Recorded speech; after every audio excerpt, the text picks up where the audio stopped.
When you think of what will happen when your parent passes, a lot of times it's really hard to think about, of Mhm. course, and we just sort of assume that our parents have taken care of it. And sometimes they have some, but not everything.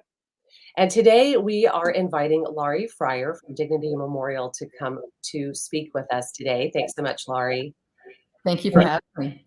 Well, and and exactly what Mike said, I just kind of learned the not the hard way because in advance, so that's really good. But Laurie, you were able to help me figure out that I knew that my mom had some things taken care of, but you were able to realize that she has the place where she's going to rest, but not any way to get there. If that, I mean, which sounds sort of strange, but just she had some parts planned out, but not all of it.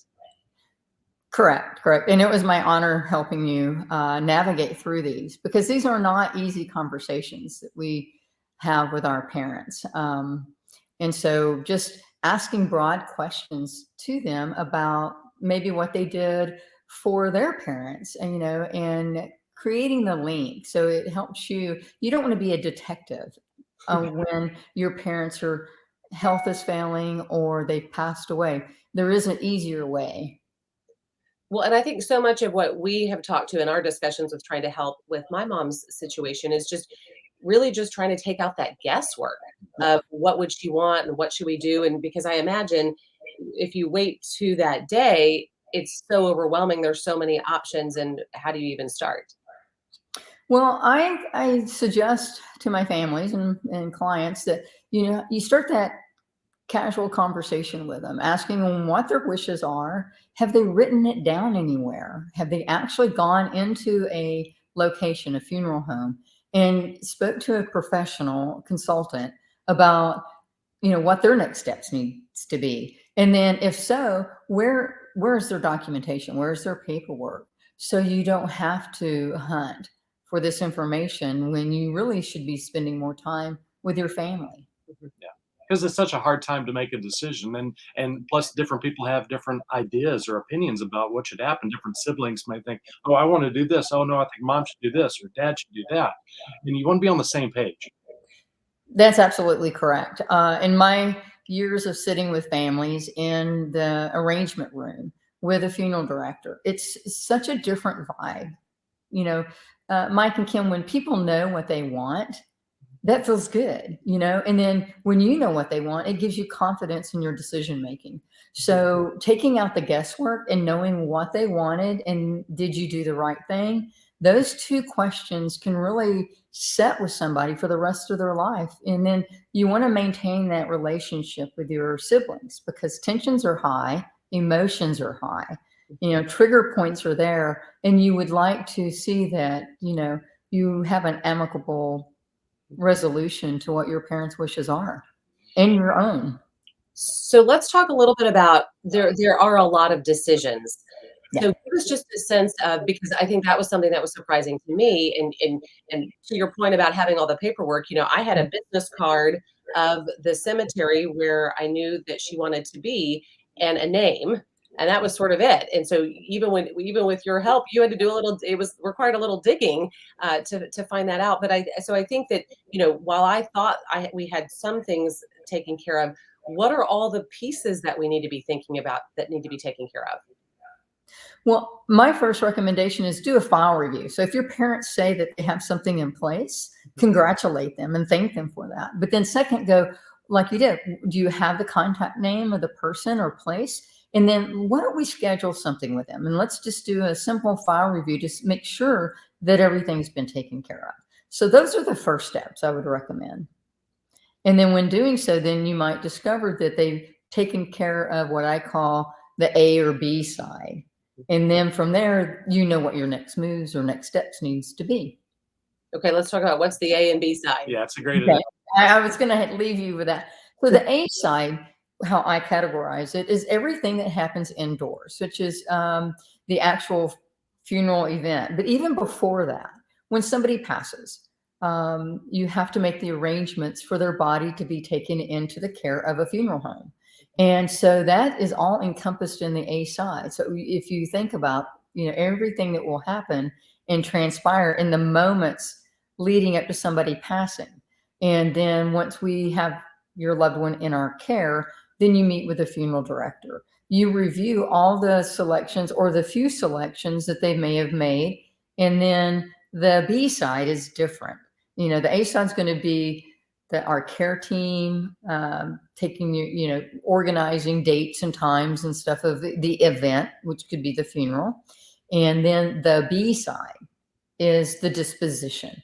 What then do you do? What do you do with your loved one's body for interment, whether it's in a memorial park, funeral home,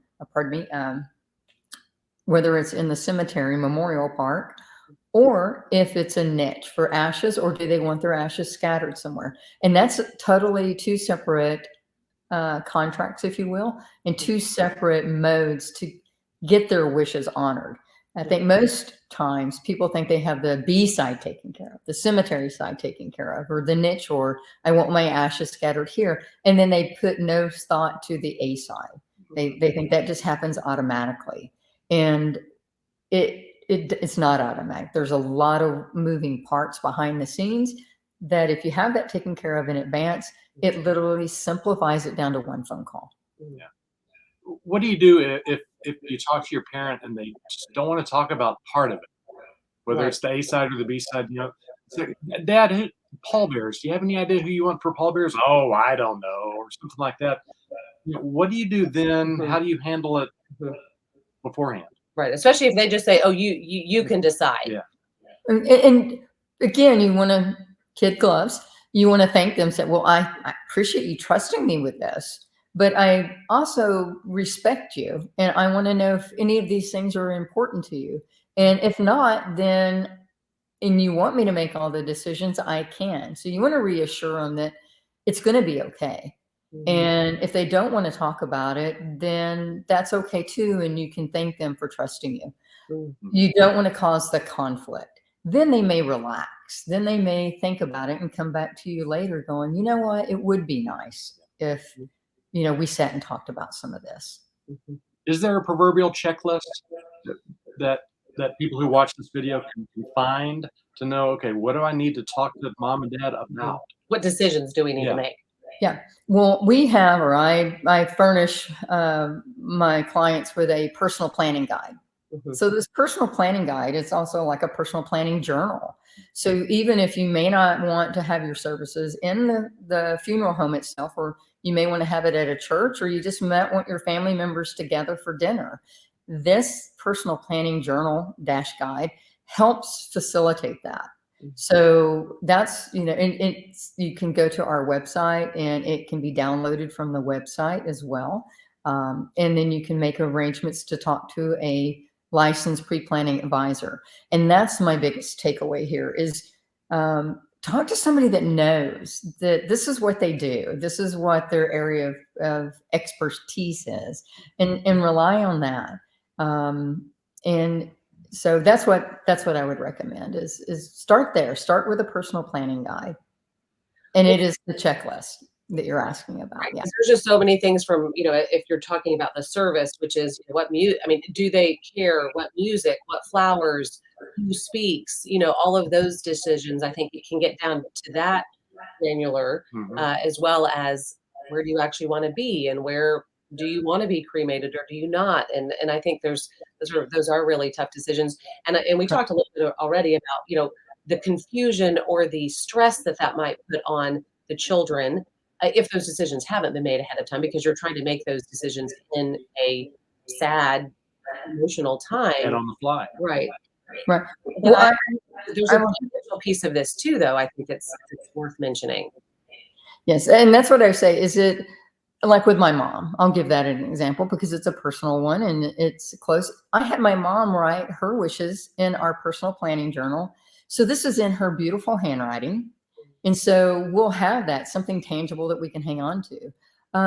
But then me and my brothers, we can look at this and like, hey, this is what mom wants. We might even find out some things that are surprising to us that we may have overlooked because we're tired, we're sleep deprived, we're having to make these decisions at the last minute because if it's unexpected or, what have you. But when you take the time in advance, just like planning for anything, and you write it down, you're more focused.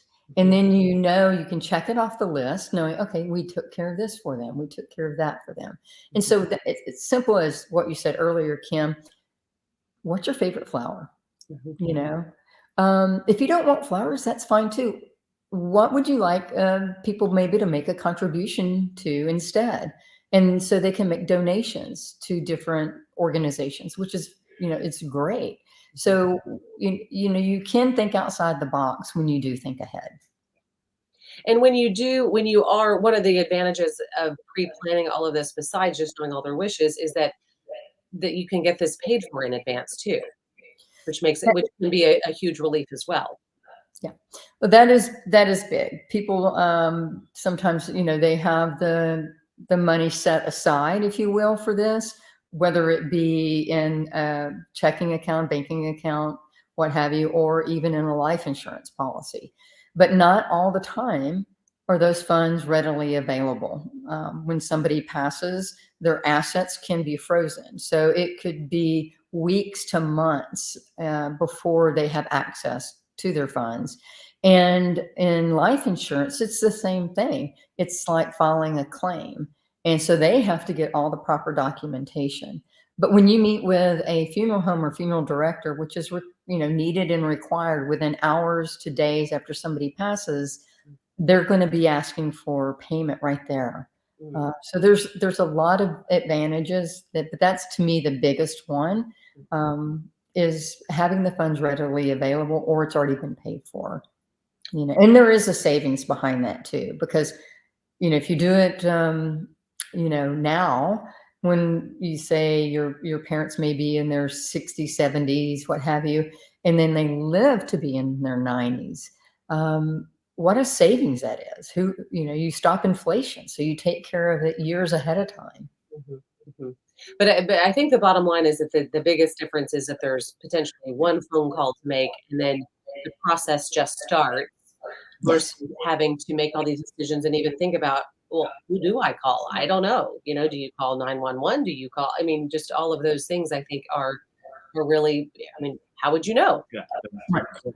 And when you meet and talk to somebody in this profession, they can walk you through those steps, because depending on where a person passes is going to depend on who you contact first.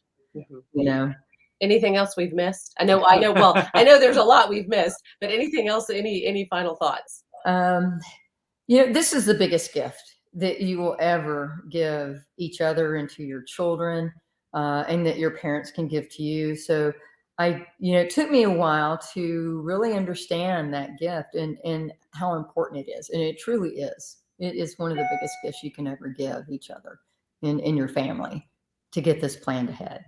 Yeah. Great information. Thanks so much, Laurie. We appreciate it. Oh, you're so welcome. Really tough conversations to have for sure, Yeah. but obviously the importance and how things can go so much more smoothly in a really tough time. And it all goes down to communication in a lot of Mhm, ways, whether it's mhm, communication between us, talking to mom, talking to dad, mhm. talking to your kids. You just got to communicate and plan ahead.